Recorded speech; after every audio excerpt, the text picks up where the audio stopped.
Alors comme ça, on a envie de rigoler? Merci pour vos votes. Hey, bienvenue dans les anecdotes les plus drôles de mon voyage.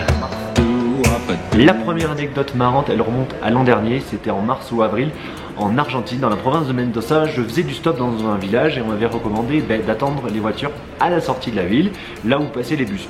Et en fait, il y avait une dame qui attendait son bus en même temps que moi. On parle un petit peu, je lui demande si c'est bien là que je peux faire du stop, elle me confirme, mais là elle me dit, mais monte avec moi dans le bus. Je dis non, je peux pas, vraiment je peux pas monter dans le bus parce qu'il va falloir que je paye, j'ai pas beaucoup d'argent, tout ça. C'est à ce moment-là que la dame me dit non, non, tu montes avec moi gratuitement parce que je suis handicapé et j'ai le droit d'avoir tout le temps un accompagnant avec moi, donc comme ça t'auras pas besoin de payer. Mais il fallait pas que je parle, parce que du coup elle m'a dit, je dirais que tu es mon neveu, mais comme tu parles pas suffisamment bien l'espagnol, je voudrais pas qu'ils te reconnaissent, tu vois. Donc elle m'a dit, tu te tais. Donc j'ai passé 1 heure à dire dans le bus comme ça, avec ma fausse grande tante. C'était pas... Deuxième anecdote, numéro 1. C'était en septembre dernier, quand j'étais sur l'île la plus australe du monde, l'île Navarino au Chili. J'étais en train de faire donc, du volontariat chez Pia. Je réglais un petit peu sa maison qui était en construction. Et d'un seul coup, j'ai envie de faire pipi. Donc naturellement, je vais dehors, j'urine. Et en fait, je me rends compte que je suis en train d'uriner sur un billet de 1000 pesos. Oh, t'es en train de faire pipi sur un billet de 1000 pesos? Ça m'a surpris en premier. Et après, je me suis dit, oh non, 1000 pesos, c'est de l'argent pour moi. Quand vous voyagez en sac à dos, vous trouvez 50 centimes, c'est énorme pour vous. Et donc là, je me suis trouvé dans un dilemme. Je me suis dit, non, mais je peux pas laisser ce billet de 1000 pesos. Alors, qu'est-ce que j'ai fait? J'ai sorti un petit mouchoir de ma poche, je l'ai ramassé, je l'ai mis sur le côté de la maison, je l'ai enveloppé je crois dans du papier ou un truc comme ça parce qu'il n'y avait pas de robinet pour le laver tout de suite. Dès que je suis arrivé à la maison le midi, je l'ai lavé et je l'ai gardé. Mais dans l'histoire, vous allez me dire c'est pas très drôle tout ça, c'est que quelques semaines après, vous allez le croire ou non, vous savez, je ne pouvais pas traverser le canal Beagle en bateau, il n'y avait pas de voilier qui remontait en Argentine, tout ça, donc j'ai dû rentrer en avion. Il a fallu sortir un peu d'argent. Et j'arrive au moment de payer, vous allez me croire ou non, il me manquait pile poil 1000 pesos. C'est lui qui m'a permis de payer mon billet d'avion. Je sais, je payais 1000 pesos avec du pipi.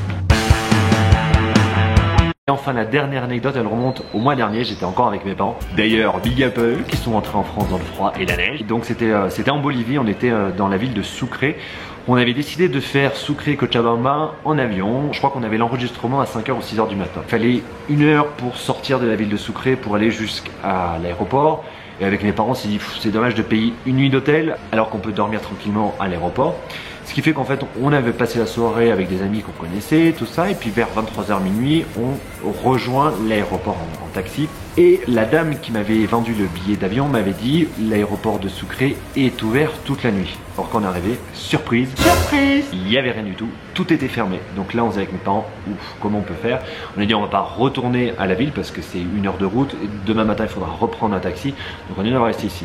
On essaie de rentrer dans l'aéroport mais toutes les portes sont fermées. On va voir sur le côté, il y a un gros hangar, c'est là où il y avait le fret. Donc je demande au personnel. Pour l'anecdote, ils avaient la troupe. Ils nous disent, allez voir à l'intérieur, il y a forcément le vigile. On revient à l'aéroport, aucun vigile, on crie, on tape à la fenêtre, on fait le tour, rien, personne. Et là mon père a l'idée d'ouvrir les portes automatiques de l'aéroport. Moi j'ai dit non, je pensais que ça allait sonner. On ouvre les portes, on rentre tous avec nos sacs. Minuit 47 à l'aéroport de Sucre, il n'y a personne. Et là, le plus drôle, c'est qu'à 5h du matin à peu près, avant que l'aéroport ouvre, eh bien, on aperçoit le vigile. Et c'est mon papa qui l'a rencontré. Mon papa n'arrivait pas à dormir. Ce qu'il a fait, c'est qu'il était allé se balader dans l'aéroport. Tranquillou bilou.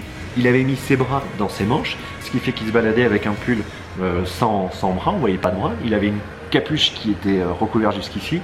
Il tombe nez à nez avec le vigile. Imaginez mon papa qui parle pas du tout un mot d'espagnol, le vigile qui parle pas du tout un mot de français, les deux se rencontrent et là, wouh, le vigile très surpris de voir quelqu'un. En plus avec un mec qui a une capuche, qui a pas de bras, tout ça, donc il pensait qu'il allait se faire zigouiller. Et j'ai dit mais qu'est-ce que vous faites là, mais comment vous êtes rentré, tout ça. Et en fait on lui a tout expliqué, on lui a dit que la compagnie aérienne nous avait dit qu'on pouvait dormir dans l'aéroport, qu'au final la compagnie s'était trompée. Et lui il nous a gentiment dit non vous inquiétez pas, c'est bon, j'ai eu très peur, mais maintenant c'est bon, vous pouvez rester dormir ici. Voilà, j'espère qu'elles vous ont plu ces anecdotes, j'espère que ce concept de vidéo aussi vous aura plu. Après quasiment 1 an et demi de voyage, j'espère que voilà, t'étais content de connaître un petit peu les coulisses de mon voyage. Ah bah oui, on l'a rigolé hein. Je vous dis à très vite, prenez soin de vous, ciao.